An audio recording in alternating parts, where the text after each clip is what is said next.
That up, show. Right. And back at Infinity Raceway, and yes, that is a live picture. You know, payback sometimes, well, a lot of times it happens around this place. Tony Stewart just got paid back for what he did earlier to Brian Vickers. And that's the result. Yeah. Sixth caution of the day. And that is an interesting position. Here is the replay coming into turn 11. I'm not sure. Those are the guys just in front of him. Yeah, but there's Vickers. Already made contact with Stewart. Vickers had worked his way into the top 5. Had to make another pit stop anyway. So the attitude kind of, what the heck, I'll let him go and then pay it off. And I can guarantee you that. All clear. All Vickers has been thinking about since he got turned by Stewart was getting in a position to do this. Looking for him. Where's that 14? Yeah. Yeah. Remember when Vickers got turned around earlier, Brian Pemberton, his crew chief, was giving him the play-by-play of what happened. Vickers said, I know, I felt it. Yeah, One more time. This is early. Okay, no, this is just now. Oh, yeah. I mean, Vickers comes from the left side of the racetrack, or from on your screen comes from the right side of the racetrack across to run in the back of Tony. Now, this is what happened earlier in the race. It's a run board with Stewart. That's Vickers up ahead. They're going down to 11. Stewart just leans on him and keeps leaning and keep leaning and just pushed Vickers into the tires down there. And you know what, really, and Tony, and we've seen this twice, Tony got on him and would not get off of him. I mean, pushed him.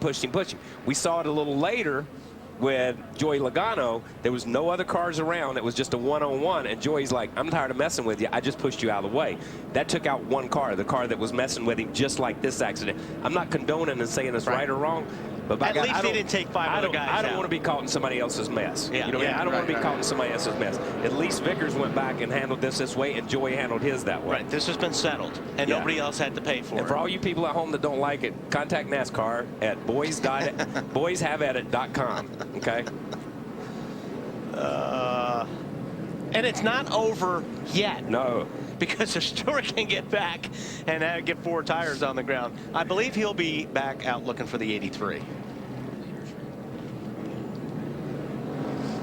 So this brings out a caution, which is big for guys like Regan Smith and Kevin Harvick, who are making pit stops now. Let's follow Harvick's stop. They were hoping to pit at lap 89, and they knew if some more cautions would come, that would put them in a decent position tire-wise.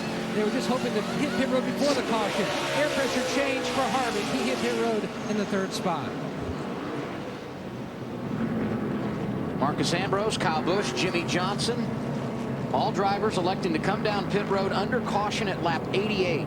TNT back at Sonoma, California.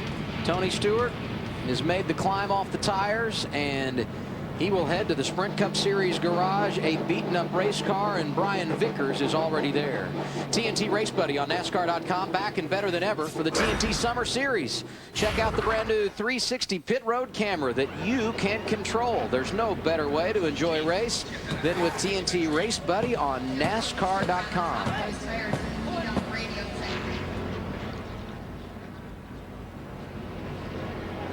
And now time for another AT&T Fastest Pit Crew update. Back to McMurray. McMurray was on schedule to be in exactly the same place that the 22 car is on the racetrack. And they had a cut tire. Remember when they had their cut tire? Once they had their cut tire, that got them in a totally different place. I wonder if he's looking for something. Do you know anybody in TV that we could ISO this? I think we need to keep a camera on this. That is not the new look aerodynamic package at Stewart Haas Racing. 72 Gremlin or the 2013. And that thing looks like it's going down the straightaway sideways. Yeah, because he struggled when he got in that corner. Look at that. Look how crooked that thing is. Even when he got down to that corner, he had to slow down. Not sure he's going to be able to maintain a competitive speed with that. Watching him right here, it depends on where he's going to go. He's waiting. Yeah, he's waiting. He's just waiting. And you know, he's waiting for a safe place to pull into, or someone into. But this is, you know, that's incredibly courteous. Yeah. He could go and stuff it down in the corner and make these guys run around him on the outside. I think he's figured now that he's got up there, he's not in the best place to be in this car. You don't think he's really thinking anything else at this point, really? I was just trying to build Are you really thinking that he's just being courteous at this point? This is TNT. I'm building some drama, dude. You know, let's build it the right way. I believe, where's Red Bull car right now? Should be coming at any moment. 6 up, 83 is the one on the tail. Here goes Juan Montoya again. He has really used those fresher tires. Let's hear from Smoke, Marty. At times, the top 5 car today, was that anything other than flat payback? No, I mean, I probably had it coming because I dumped him earlier, but I dumped him because he was blocking. So if anybody wants to block all year, that's what I'm going to keep doing. So they can handle it however they want. But it was payback. But you know, I dumped him first, and I dumped him because he was blocking. So it's just, I've been complaining about the way that guy's been racing all year, and I like Brian. I'm not holding it against him at all. I don't care if it was Ryan Newman. I would have dumped him too. So. If they want to block, that's what's going to happen to them every time for the rest of my career.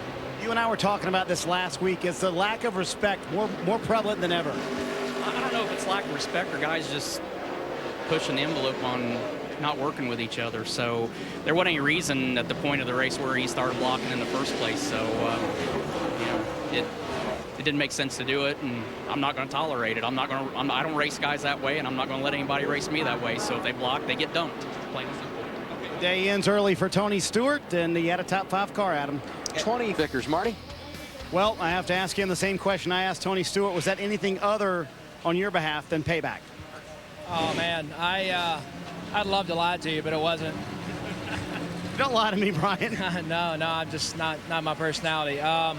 You know, I guess Tony told you that he dumped me on purpose, and I know Tony well enough to know he's a smart enough driver that he didn't accidentally drive in there that hard from like 20 back and wreck me. So, you know, I don't know why he did it. I think he told you he felt like I was. Felt like you're blocking a little too much too early. Yeah, you know, he may not have noticed, but the 18 was off the racetrack and was coming back across through the dirt sideways, and I was trying to avoid the 18, and I was on the inside of the car in front of me. So Tony was the least of my concern. I don't think it was an attempt to block Tony. But, you know, that's what he felt like it was, and, you know, he sowed his oats and he reaped them. So when you have done something like this, you say you intentionally wrecked him, he says he intentionally wrecked you. How do you handle it from here? We'll be fine.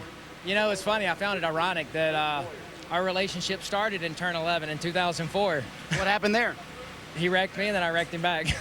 Well, so this is a repeat of history. I think it is. Yeah, I guess, you know, just every once in a while,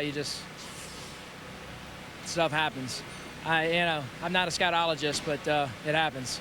Is there a growing anger on the racetrack or a growing lack of respect, you feel like? No.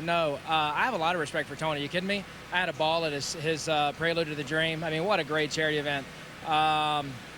You know, Tony and I, you know, it's funny. Tony and I race probably better than just about anyone on the racetrack on a week-to-week basis. You know, when I get to him, he lets me go. When he gets to me, I let him go. I'm sure we'll be right back to that this next week.